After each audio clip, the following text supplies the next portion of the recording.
3 invités avec nous chaque soir pour décrypter les mouvements de la planète marché. Igor Demac nous accompagne, dirigeant associé chez Vital Épargne. Bonsoir Igor. Bonsoir Grégoire. Bonsoir à Arnaud Morel avec nous également. Bonsoir. Bonsoir Grégoire. Vous êtes directeur de la gestion sous mandat de Promépar Asset Management et à nos côtés également Gilles Etcheberry-Garay. Bonsoir Gilles.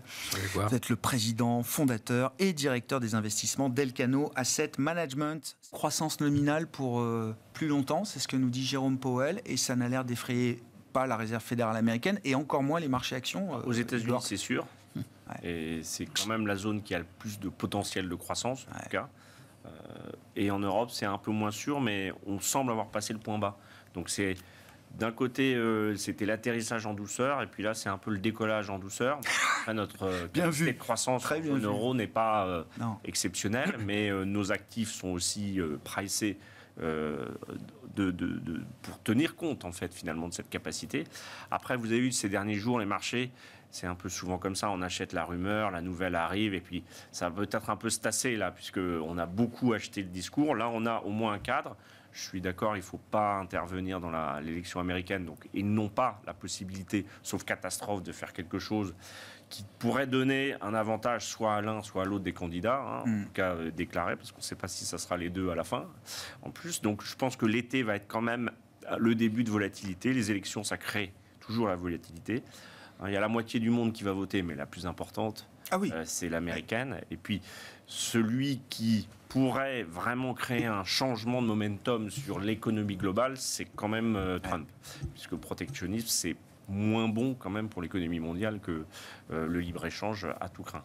Donc, je pense que le marché mettra un peu plus de temps à absorber cette phase atterrissage, décollage. Bon, il est allé très vite. Les résultats ont été quand même partout assez bons. On dit le record du CAC, mais CAC 40 dividendes réinvestis, ça fait longtemps qu'il bat des records. Et puis, les dividendes qui ont atteint des niveaux assez pléthoriques en 2023, avec des niveaux de valorisation, on en parlait, l'automobile, des titres comme Stellantis, BNP Paribas, qui sont des très très belles sociétés. Donc, l'argent rapporte. Les actifs nominaux qui profitent le plus du sweet spot, ce dont on parlait, l'inflation de 4, ce sont les actions. Et malgré toutes les vicissitudes géopolitiques et les taux d'intérêt assez élevés, l'économie mondiale va croître autour de 3%, un peu en dessous de son rythme pré-pandémique, mais pas non plus diamétralement inférieur à son rythme pré-pandémie. Qu'est-ce qui peut faire dérailler tout ça ? C'est évidemment l'accélération des risques géopolitiques. Cette élection aussi, puisque le candidat Trump est un peu moins prévisible que Biden. Après, on sait très bien, les Américains, ils ont le même axe, les deux présidents ont le même axe, c'est lutter contre le pouvoir chinois, entre guillemets, et puis c'est America First. Alors, ils ont des méthodes différentes, baisse d'impôts, dépenses sociales, mais de toute façon, nous, l'Europe, on est toujours un peu le parent pauvre des décisions économiques américaines. Est-ce qu'à un moment, la question générale des déficits, des niveaux d'endettement peut être, je ne sais pas, un coupe-circuit à ce momentum positif sur les marchés financiers? On en parle beaucoup. Moi, je regarde le spread France-Allemagne. Il a plutôt eu tendance à se rétrécir. On est à moins de 45 points de base, par exemple, malgré tout ce que... Malgré les élections malgré tout, malgré le déficit plus important que prévu, etc. Pour l'instant, le marché est quand même très bienveillant par rapport à ce genre de situation. Je ne parle même pas de la situation américaine, où là, effectivement, il n'y a pas de visibilité sur une consolidation des déficits, que ce soit Biden ou que ce soit Trump. La situation américaine, le déficit, c'est la monnaie suprême, souveraine. Nous, c'est moins le cas. Puis il y a 4% de croissance nominale. Et puis quand on baisse les taux, on est moins inquiet sur le coût de sa dette. Donc c'est peut-être aussi là qu'il y aura une surprise sur l'action de la BCE. Quand et à quelle amplitude? Puisque là, on a des baisses de 25 points de base pour les États-Unis. Mais je pense que nous, en Europe, on aurait besoin d'une baisse plus forte. Ah ouais. Ce ne sera pas le même chemin, vous pensez, entre la Fed et la BCE? J'espère, mais quand on voit l'économie, elle est quand même pas... Oui, c'est en douceur, quoi. C'est gentil de le dire comme ça. Voilà. Et je pense que c'est un bon coup de fouet. Alors, est-ce que la BCE ne veut pas non plus donner le sentiment qu'on peut continuer à dépenser pour les États dispendieux? Parce qu'il y a aussi ça qui joue.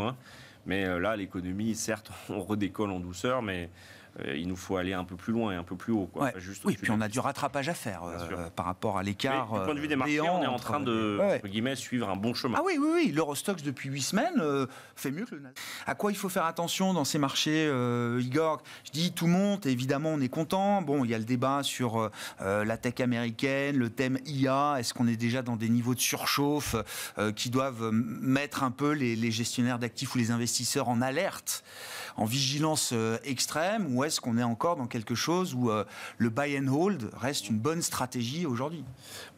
Quand le rallye boursier s'élargit, c'est toujours une meilleure nouvelle et c'est toujours vers les secteurs, et on vient d'en parler, qui ont beaucoup sous-performé qu'il faut aller. Donc les small et mid-cap, les secteurs... Les planètes s'alignent pour les small et mid-cap aujourd'hui, selon vous, Igor? 24 doit être une année positive pour les small et mid. Il y a deux scénarios qui sont très adverses. C'est quand on coupe le financement, et quand la croissance économique, il y a une attrition de la croissance économique, puisque les large caps, en fait, captent de la valeur. Ouais. Donc là, on n'est pas dans ces deux scénarios. Au contraire, on a probablement passé le cap du financement le plus cher et le moins répandu. Et puis, la croissance économique va un peu mieux. Donc oui, il faut aller vers des choses qui n'ont pas bien marché, qui sont peu chères, où il n'y a pas vraiment de problème de financement. Moi, j'aime bien faire des portefeuilles du titre vif. À la limite, les ratios de valorisation dépendent des anticipations de croissance, du modèle, mais ce qu'il faut, c'est avoir des bilans bien financés. Soit pour alimenter sa propre croissance, soit pour verser du dividende. Et j'aime toujours bien faire des listes dividende yield, parce que le dividende, c'est 2/3 d'une performance action cumulée sur 100 ans, si on regarde le S&P 500. Donc on l'oublie, mais c'est la théorie du signal, donc c'est de l'argent qu'on rend aux actionnaires. C'est sûr que le crédit peut concurrencer un petit peu cette forme d'investissement, mais c'est aujourd'hui, si vous prenez le pétrole, l'automobile, Stellantis, Total Energy, je parle français, mais vous avez quand même des bons niveaux de rendement. Donc je ne dis pas que tout est rose sur la planète, mais de toute façon, tout ne sera jamais tout rose. En même temps, non. En même temps, c'est quand même l'histoire de l'humanité. Donc, il faut être humble. Après, qu'est-ce qui peut faire dérailler? On l'a dit, la géopolitique, une faute de trajectoire monétaire. Là, je pense que c'est vraiment la BCE qui a le viseur. Là, il faut vraiment qu'il fasse quelque chose. Je suis un peu étonné de voir que notre banquière centrale ne veut pas donner de visibilité. Parce elle a signalé le printemps, ça a été dit explicitement quand même. Je crois qu'ils ont quand même de visibilité. Parce que vraiment, c'est une zone qui, c'est la zone dont la gouvernance est la plus complexe, et dont l'économie est entre guillemets la plus faible en termes de capacité. Donc, s'il y a une petite surprise sur une baisse des taux plus forte, plus rapide, un discours, là, je pense que le marché européen, il va rallier très, très, très vite. Mais il y a deux risques différents. Le risque pour la Fed, c'est qu'elle aille peut-être encore un peu plus lentement et un peu moins fort. Ils ont quand même dépricé, enlevé une baisse de taux en 2025. Ils ont en 2025 que nous, on n'a pas. Oui. Eux, ils ont... et le risque pour la BCE, c'est quand même qu'elle aille peut-être un peu plus vite, plus fort, quoi. Ou en tout cas plus fort. C'est plutôt un bon risque, oui. Oui, voilà, c'est ça, risque opportunité. Mais une fois qu'on a enclenché sa baisse des taux, qu'on a baissé les taux, il y a une option qui a disparu. Ah oui. Donc c'est une question vraiment de timing. Donc les Américains font ça très bien. Il a attendu jusqu'au moment où il pouvait le faire. Voilà. Nous, je ne suis pas sûr qu'on ait les moyens d'attendre beaucoup. Et après, il faudra rattraper vite, mais il ne faut pas créer de perturbation dans la prise d'informations par les marchés. Ça apporte un signal quand même de voir ces introductions en bourse un peu revenir, Igor? D'abord que les marchés financiers sont dans un état de bonne santé, puisqu'on n'introduit pas en bourse au plus bas en 2008. Quand ça dysfonctionne, donc ça veut dire qu'il y a de la liquidité, de l'intérêt. Après, il y a toujours... Ça permet une rotation du capital quand même aussi. Oui, après, il faudra regarder, mais je ne suis pas sûr qu'il n'y ait pas eu plus de sorties de la cote depuis 10 ans. Toujours. Et ça, c'est une tendance un peu long terme. Oui. Qui est quand même assez moyenne pour justement la diversité de la cote, etc.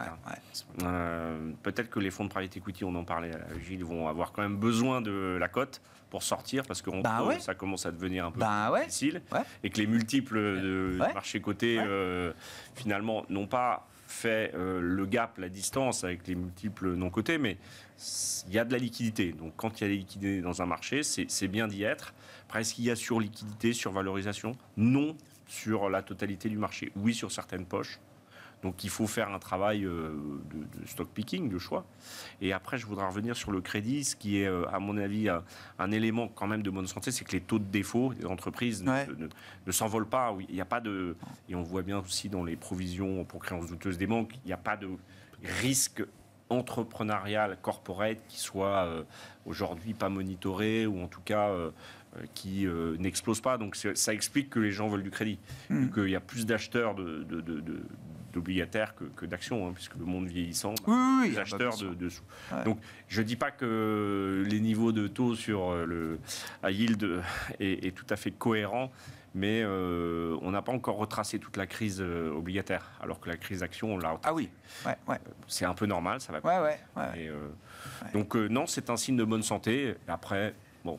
Mais intéressant le point là, si les firmes de private equity sont plus sous pression aujourd'hui avec des clients qui demandent de l'argent, rendez un peu l'argent en partie avant qu'on en remette, est-ce que ça fait des meilleures introductions en bourse ? Je veux dire, est-ce que ça veut dire que les pricing vont être un peu moins agressifs, qu'il y aura quand même au moins une conversation un peu plus équilibrée entre les marchés de capitaux et les marchés privés ? On aimerait bien, puisque en fait on sait bien que les performances boursières se font à l'entrée, à l'achat, donc... Une IPO, s'il y a une belle décote, même si le cas d'investissement, il ne nous plaît pas beaucoup, si dans tout le marché se diffuse que c'est 30% des cotés, tout le monde va mettre un ticket, il y aura une sursouscription, et puis la machine va s'emballer. C'est un classique. Donc le problème des fonds de private equity, c'est que je ne suis pas sûr qu'ils aient beaucoup de latitude sur les prix. Non. Parce qu'effectivement, il faut rendre l'argent, il y a de moins de souscriptions, donc on verra. Sur ce, non, mais ça, sur les introductions en bourse et la conversation entre le private equity et la bourse, est-ce que le rapport de force peut changer de nature dans un moment où le private equity est peut-être un peu plus sous pression et où les marchés de capitaux et les marchés boursiers, eux, sont quand même plutôt revenus à des niveaux corrects. Mais avant, il y a une caractéristique quand même du private equity, j'ai vu la théorie de l'autruche, c'est qu'on n'a pas de valo jusqu'au jour où on a une valo. Et la valo, elle peut être bonne ou elle peut être très mauvaise. Et là, on sait qu'il y a quand même quelques cadavres qui s'accumulent un peu et qui peuvent mettre de la pression. Et je pense que le déséquilibre qu'on a connu avec les sorties de bourse, en fait, les marchés publics vont reprendre une prééminence. Parce que la décote de liquidité va un peu se réduire quand même. À mon sens, oui, parce que de toute façon, il y a globalement moins d'épargne. Je veux dire, avant, on avait trop d'épargne. Donc, on était obligé il y avait des taux zéro, on avait les private, tout ça. Maintenant, je pense qu'on va vers un monde prochaines années qui a moins d'épargne. Les déséquilibres d'épargne sont moins prononcés. Vieillissant, il y a eu le Covid. Et donc, je pense besoin d'investissement en face, donc peut-être moins d'accumulation d'épargne. Voilà, on va retrouver un plus grand équilibre entre les marchés publics et les marchés privés. Et que la jonction sera un peu compliquée. Et je pense que les private equity vont devoir faire avec ce qu'ils ont. Mais à l'arrivée, oui, je pense qu'on va avoir un retour sur le finance publique, on va avoir un retour sur le financement bancaire, parce que globalement, on va passer d'une ère de surabondance d'épargne à une ère qu'on a connue avant, 90-2000, où l'épargne est quand même rare et à un prix, d'ailleurs un prix positif. Bien sûr, la liquidité a un prix, le capital a un prix. On est sur les taux d'intérêt réels positifs, si on revient, et parce qu'on avait quand même 10 années d'anomalies de taux d'intérêt réel négatif, et donc tout ça va refaire un retour à la normale ou à ce qu'on a connu. Voilà. Juste, c'est Equinix, c'est un rate de AI, et donc c'est quoi Equinix. Cette semaine, il y a eu Equinix, donc c'est une société de rate, donc de real estate. Foncière, immobilière, oui, d'accord. Et donc le patron, le directeur financier ont démissionné parce qu'ils ont trafiqué les comptes assez allègrement. C'était dénoncé par Hindenburg Research, et ça fait moins 2% parce qu'ils travaillent sur quoi ? Ils abritent les serveurs d'intelligence artificielle. Donc, on a beau avoir des missions... L'IA est plus forte que l'escroquerie des managers. Voilà. C'est ça. Donc, oui. Et ça, c'était où, ça ? Sur Equinix, c'est aux États-Unis. D'accord. Donc voilà, la psychologie est là, parce que même des missions du président et du directeur financier, on est à moins de 2% avec des comptes truqués, et Hindenburg Research. Il y a eu des controverses pour moins que ça quand même. Voilà, et moins de... Si je peux me permettre, ça serait pire s'il restait avec des comptes truqués.